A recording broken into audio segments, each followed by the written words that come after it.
राष्ट्रिय स्वतन्त्र पार्टीको सभापति रवि लामिछाने चाहिँ अहिले भारत भ्रमणमा छन् क्या। यस्तो भव्य साथ वेलकम भयो, बाजा गाजा बजाएर रेड कार्पेटमा वेलकम होइन।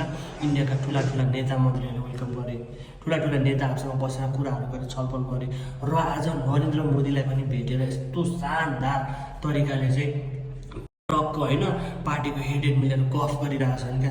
यो हुन त इज्जत मान सम्मान बनेको, यु डिजर्भ रवि दाइ।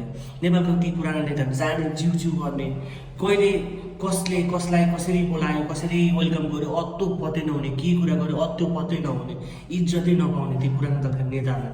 तर यो पालि भने नेपालको सबैभन्दा ठुलो पार्टी राष्ट्रसभाको नेता, शीर्ष नेता रवि लामिछानेले चाहिँ रेस्पेक्ट पाउनु भएको छ।